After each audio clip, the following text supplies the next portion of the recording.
여러분 안녕하십니까? 8월 4일 서울경제 뉴스5 시작합니다. 더불어민주당이 오늘 열린 7월 임시국회 마지막 본회의에서 여야 간 이견이 남아있는 쟁점 법안 중 방송 3법부터 우선 상정해 처리에 나섰습니다. 이에 노동조합 및 노동관계조정법 2조 및 3조 개정에 관한 법률, 이른바 노란봉투법은 8월 임시국회로 처리가 수년됐는데요. 재계는 노란봉투법은 불법 파업 면제부로 산업 현장의 극도의 혼란을 야기할 것이라며 반대 목소리를 높이고 있습니다. 김혜영 기자입니다. 7월 임시국회 마지막 본회의에 상정이 예고됐던 노란봉투법이 8월 임시국회로 처리가 수년됐습니다. 노란봉투법의 핵심은 근로자의 파업권 강화, 파업 등 단체 행동을 한 노조나 노동자에 대한 손해배상 청구를 제한하고 사용자 범위를 확대해 하청 노동자도 원청을 상대로 직접 교섭이 가능해집니다. 국민의힘은 노란봉투법을 불법 파업 조장법, 산업마비법으로 규정하고 무제한 반대 토론 필리버스터를 예고했습니다. 재계는 산업 생태계 붕괴를 초래할 수 있다며 입법 재고를 호소하고 있습니다. 기업을 옥죄는 법안으로 파업 만능주의 등 심각한 부작용을 초래할 수 있다는 겁니다. 이로 인한 산업 경쟁력 저하와 국가 경제 악영향 등을 우려하고 있습니다. 송경식 경총회장은 적게는 수백 개, 많게는 수천 개에 달하는 하청업체 노조가 교섭을 요구한다면 산업 현장은 극도의 혼란 상태에 빠질 것이라며 산업 생태계를 뿌리째 흔들어 미래 세대의 일자리까지 위협할 수 있다고 강조했습니다. 주한 미국 상공회의소와 주한 유럽 상공회의소 등 미국과 유럽의 경제단체들도 이례적으로 성명을 내고 투자 감소 등을 우려하며 노란봉투법 강행 처리를 반대하고 있습니다. 한미 관세 협상 타결로 무역 장벽이 현실화된 가운데 상법 개정과 세제 개편에 이어 노란봉투법까지 기업을 옥죄는 법안이 줄줄이 추진되며 벼랑 끝에 선 기업들의 우려가 커지고 있습니다. 서울경제TV 김혜영입니다. 국내 저비용 항공사 LCC 시장이 격변기를 맞고 있습니다. 신생항공사의 출범부터 기존 항공사의 매각, 대형 항공사 자회사의 통합까지 재편 움직임이 동시에 이어지고 있습니다. 단순한 경쟁을 넘어 생존을 위한 판도 변화가 시작될 거란 관측입니다. 이해란 기자입니다. LCC 시장이 새 항공사의 출범, 기존 항공사의 매각, 대형 항공사 자회사 통합 등으로 본격적인 재편 국면에 들어섰습니다. 플라이 강원을 인수한 위닉스는 파라타 항공을 출범시키며 국내 9번째 LCC로 시장에 진입했습니다. 2일에는 김포국제공항에서 1호기 도입 행사를 열었고 연내 일본 등 국제선 취항을 계획하고 있습니다. 대한항공과 아시아나항공의 기업 결합에 따라 자회사인 진에어, 에어부산, 에어서울의 통합도 내년 말을 목표로 속도를 내고 있습니다. 진에어를 중심으로 통합이 완료되면 통합 LCC는 도유 항공기수 기준으로 1위 제주항공을 앞서며 국내 최대 규모의 LCC로 자리 잡게 됩니다. 여기에 사모펀드 VIG 파트너스가 2023년 인수한 이스타항공도 약 2년 만에 다시 매물로 나왔습니다. 실적이 회복되고 항공업계 전반의 구조 재편 흐름이 이어지면서 투자 회수에 나선 것으로 풀이됩니다. 인수 후보로는 대명 소노그룹, 타이어뱅크, 애경그룹 등이 거론됩니다. 모두 LCC를 운영 중인 기업으로 인수 시 기존 사업과의 시너지를 통해 노선 확보와 규모 확장을 동시에 노릴 수 있다는 분석입니다. LCC들의 단독 생존이 어려워질 수 있다는 위기감 속에 덩치를 키우는 전략이 하나의 선택지로 부상하고 있는 겁니다. 국내 LCC 시장은 경쟁력 있는 항공사를 중심으로 빠르게 재편될 것으로 보이며 수익성을 확보하지 못한 일부 항공사는 시장에서 도태될 가능성도 제기되고 있습니다. 이번 재편은 단순한 기업 간 거래를 넘어 항공산업 전반의 경쟁 구도를 흔드는 전환점으로 각 항공사의 운영 전략과 수익 기반이 생존을 가를 핵심 요소로 떠오르고 있습니다. 서울경제TV 이혜란입니다. 국책은행 IBK 기업은행 내부가 시끄럽습니다. 지난해 역대 최대 실적을 올렸지만 금융공공기관 경영평가 결과는 오히려 낮은 등급을 부여받으면서 노사 갈등이 커지고 있습니다. 현재 임기를 5개월 남겨둔 김성태 기업은행장의 뒤를 이을 차기 행장에도 관심이 쏠리고 있습니다. 이연아 기자입니다.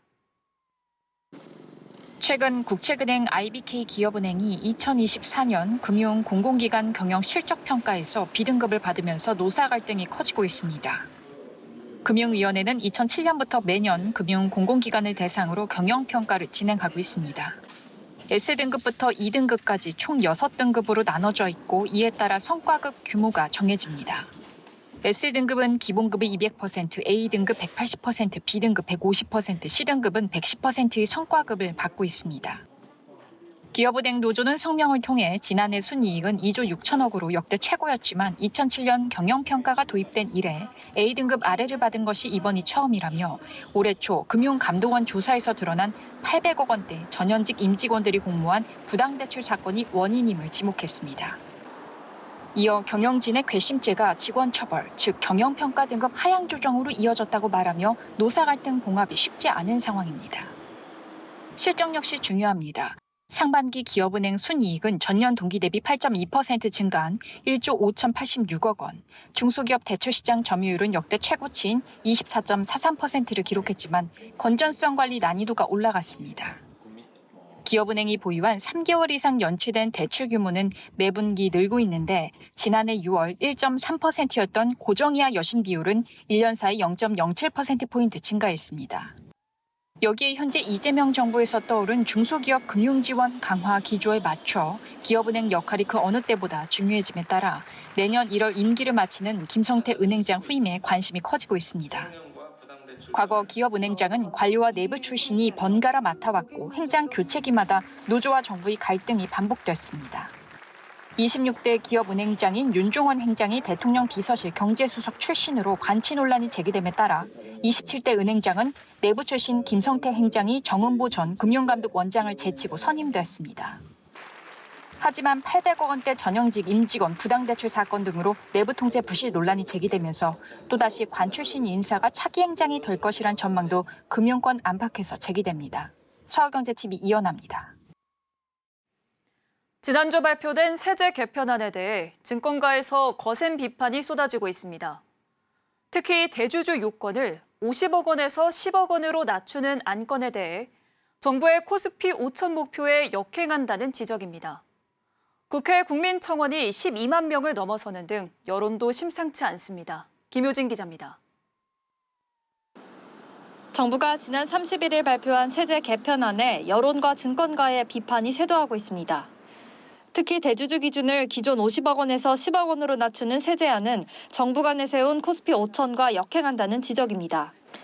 한 종목을 10억 원 이상 들고 있는 대주주들이 양도세 회피 물량을 출하하며 연말 증시 하락을 불러온다는 겁니다.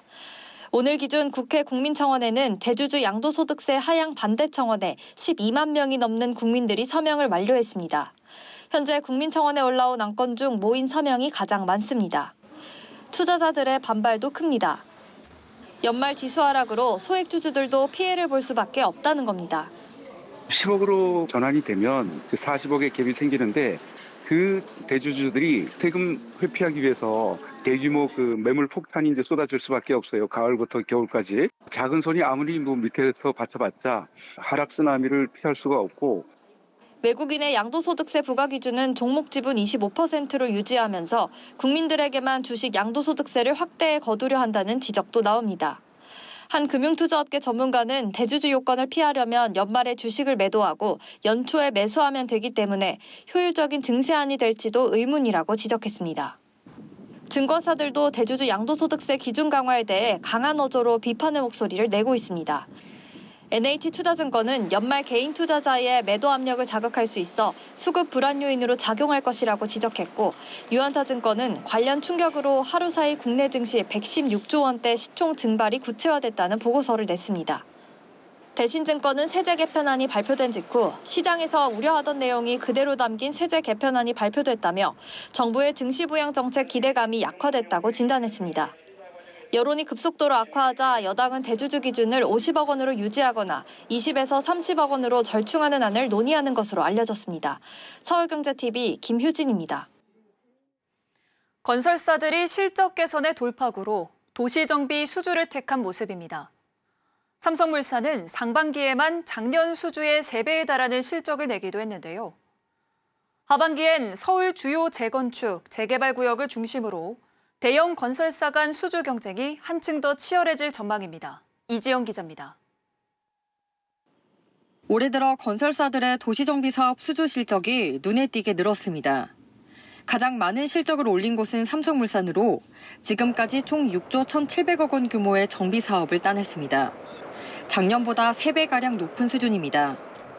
현대건설은 5조 5,357억 원을 기록하며 2위를 차지했습니다.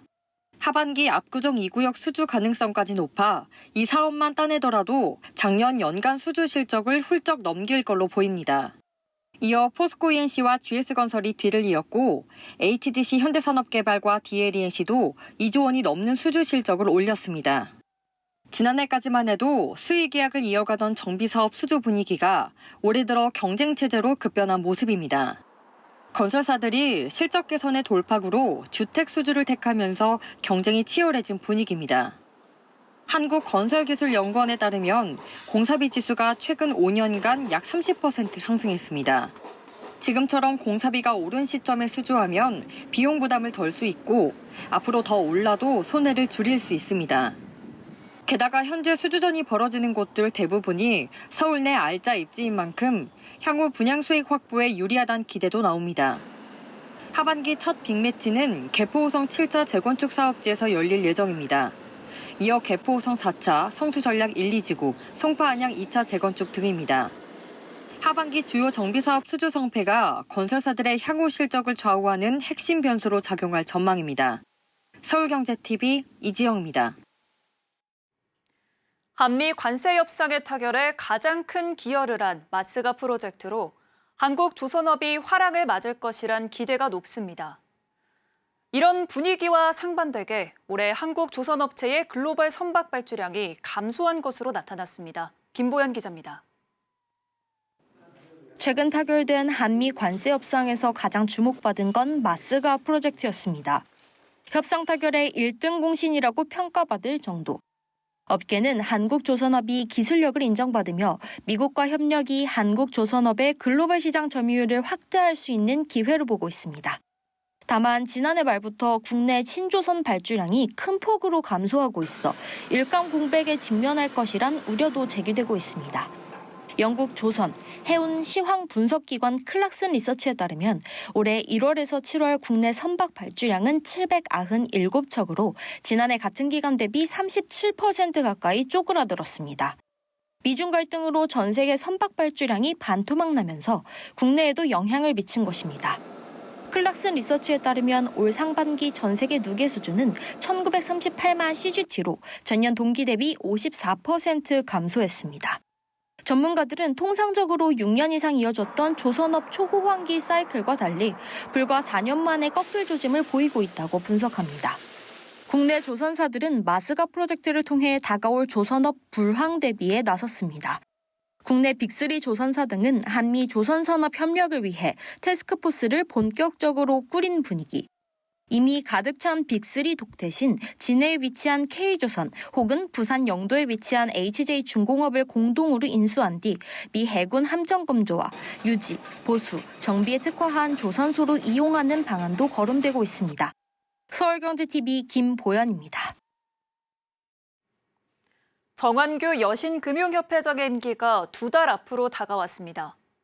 하지만 금융당국의 조직 개편과 주요 인사 지연으로 차기 회장 선출 절차는 아직 시작되지 못한 상태입니다. 여신업계 핵심 직위를 두고 물밑 경쟁이 분주해진 가운데 관료 출신이 다시 올지 민간 출신이 새 변화를 이끌지 업계에 관심이 쏠리고 있습니다. 김도하 기자의 보도입니다. 정완규 여신금융협회장의 임기가 오는 10월 5일 종료됩니다. 협회 회장은 이사회에서 회장 후보 추천위원회를 꾸리고 후보 공모와 면접을 거쳐 총회에서 최종 선출됩니다. 통상 2달 이상 소요되지만 금융위원회 조직 개편과 금융감독체계 개편 논의가 장기화되면서 아직 공식적인 논의가 시작되지 못했습니다. 실제 금융감독원장과 한국수출입은행장, 한국산업은행장 등 금융권 주요 직위도 공석 상태가 이어지고 있습니다. 업계 안팎에서는 벌써부터 차기 회장 후보군을 두고 물밑 경쟁이 시작됐습니다. 여신협회장은 카드사와 캐피탈사 등 여신업계를 대표해 금융당국과 정책을 협의하고 업계의 이해를 조율하는 핵심 직입니다. 특히 이번에는 새 정부 들어 처음 선출되는 만큼 정책 소통 능력과 산업 변화를 읽는 감각이 모두 요구됩니다. 지난 2010년 협회장이 상근직으로 바뀐 이후 김덕수 전 KB 국민카드 사장을 제외하면 모두 관료 출신이 맡았던 만큼 이번에도 관료 출신이 유력하다는 전망이 나옵니다. 서태종 전 한국금융연수원장, 유광열 전 SGI 서울보증사장, 김근익 전 한국거래소 시장감시위원장 등이 대표적인 관료 출신 후보군에 올랐습니다. 민간 출신으로는 이명진 전 신한카드 사장, 이동철 전 KB금융 부회장, 이창권 KB금융 디지털 부문장 등이 거론되고 있습니다. 학계에서는 김상봉 한성대 교수가 출마 의사를 밝히면서 관료와 민간, 학계까지 후보군이 넓어지고 있습니다. 차기 회장이 풀어야 할 과제는 적지 않습니다. 가맹점 수수료와 카드론 규제, 그리고 빅테크와 스테이블 코인 확산에 따른 지급결제 시장 변화까지 현안이 산적해 있습니다. 업계에서는 당국과 긴밀히 소통하면서도 업계를 제대로 대변할 수 있는 리더십이 필요하다는 목소리가 커지고 있습니다. 서울경제TV 김도하입니다. 카카오와 네이버의 실적 전망이 엇갈리고 있습니다. 네이버는 커머스 부분의 성장세에 힘입어 역대 최대 매출을 기록할 전망인 반면 카카오는 콘텐츠 부분의 부진이 이어진 데다 각종 리스크까지 맞물리면서 매출 하락이 예상됩니다. 이수빈 기자입니다. 네이버와 카카오가 오는 7일과 8일 각각 2분기 실적 발표를 앞둔 가운데 상반된 실적을 기록할 것으로 예상됩니다. 네이버는 커머스 부문 성장과 이해진 창업자의 복귀에 힘입어 역대 최대 매출을, 카카오는 각종 리스크 영향으로 부진한 실적을 기록할 것으로 전망됩니다. 금융정보업체 에펜가이드에 따르면 네이버의 2분기 매출은 2조 9,049억 원, 영업이익은 5,281억 원을 기록해 역대 최대 분기 매출을 달성할 것으로 예상됩니다. 전년 동기 대비 매출은 약 11%, 영업이익은 약 12% 오른 겁니다. 네이버의 호실적을 견인한 건 커머스 부문입니다. 올 3월 출시한 쇼핑 애플리케이션 네이버 플러스 스토어가 시장에 성공적으로 안착한 데다 스마트 스토어 수수료가 인상되며 커머스 부문이 성장세를 이어갔을 것이라는 분석입니다. 또 이해진 창업자가 경영에 복귀하면서 인공지능 분야 투자가 본격적으로 추진되고 있다는 점도 주목됩니다. 반면 카카오의 실적 전망은 어둡습니다. 카카오의 2분기 매출은 1조 9,511억 원, 영업이익은 1,268억 원을 기록할 것으로 전망됩니다. 매출은 전년 동기 대비 2.6%, 영업이익은 5.3% 줄어든 겁니다. 카카오의 실적 부진을 이끈 건 콘텐츠 사업의 침체 여파가 컸다는 분석입니다. 음악과 웹툰 등 콘텐츠 시장 침체가 이어지면서 카카오의 2분기 콘텐츠 사업 매출은 전년 동기 대비 12.4% 감소한 9,193억 원을 기록할 것으로 관측됩니다. 잇따른 사법 리스크도 카카오의 발목을 잡고 있습니다. 김범수 창업자를 둘러싼 주가 조작 논란은 여전히 법적 공방이 진행 중입니다. 더불어 자회사 카카오 모빌리티는 오너 리스크를 해결해주는 등의 대가를 약속받고 부실기업 투자를 집행했다는 이른바 집사 게이트에 휘말린 상황입니다. 업계는 올 하반기 카카오톡 대규모 개편과 AI 서비스 카라나 정식 출시가 카카오의 실적 반등 계기가 될지 주목하고 있습니다. 서울경제TV 이수빈입니다. 한국의 제약바이오 산업이 중국의 거센 추격에 직면했습니다. 10여 년 전만 해도 저가 복제약 중심이었던 중국은 이제 혁신 신약 개발 강국으로 부상했고 파이프라인 규모나 글로벌 기술 이전 실적에서도 한국을 앞지르고 있습니다. 전문가들은 정부의 파격적이고 실질적인 지원이 없다면 한국 제약바이오 산업의 경쟁력은 점차 약화될 수 있다고 경고합니다. 이금숙 기자입니다. 글로벌 제약바이오 산업에서 중국의 성장세가 거셉니다. 중국은 이제 미국에 이어 가장 주목받는 신약 개발 국가로 떠올랐습니다. 최근 발표된 하버드 케네디 스쿨의 핵심 신흥 기술 지수에서 중국은 미국에 이어 바이오 분야 2위를 차지했으며 한국은 10위에 머물렀습니다. 국가임상시험지원재단 보고서에 따르면 지난해 기준 한국은 신약 파이프라인 수가 3,233개로 세계 3위지만 2위 중국과는 2배 가까운 차이를 보이고 있습니다. 중국 기업들의 글로벌 기술 이전 규모는 올해 5월 중순 기준 33조 원에 달합니다. 제약업계 관계자들은 글로벌 시장에서 가장 주목받는 나라는 중국이고 한국의 존재감은 약하다고 말합니다. 중국의 약진 배경으로는 정부의 전폭적인 지원을 꼽습니다. 건강중국 2030 등 대형 국책펀드와 기술이전 보조금 같은 전방위적인 투자가 이뤄진 것. 반면 한국은 제도적 뒷받침이 여전히 부족하다는 지적입니다. 올해 1분기 한미약품 유한양행 대웅제약 등 국내 제약사들은 각각 500억 원 이상을 R&D에 투자했습니다. 셀트리온과 SK바이오사이언스는 매출액 대비 2자릿수 비율을 연구개발에 투입했습니다. 하지만 제약업계는 이 같은 노력이 성과로 이어지기 위해서는 정부의 보다 실질적이고 파격적인 지원이 필요하다고 강조합니다. 정부 제약바이오 R&D 예산 중 기업 직접 지원 비중을 30% 이상으로 확대하고 임상 2상, 3상 등 상업화에 가까운 단계에 집중 투자할 것을 요구하고 있습니다. 기업의 R&D 투자 비율에 따른 약가 보상 확대 등 당근책이 필요하다는 목소리도 있습니다. 중국에 추월당한 한국 제약바이오 산업이 다시 선도국으로 도약하기 위해 정부의 전략적이고 실질적인 뒷받침이 절실한 시점입니다. 서울경제TV 이금숙입니다.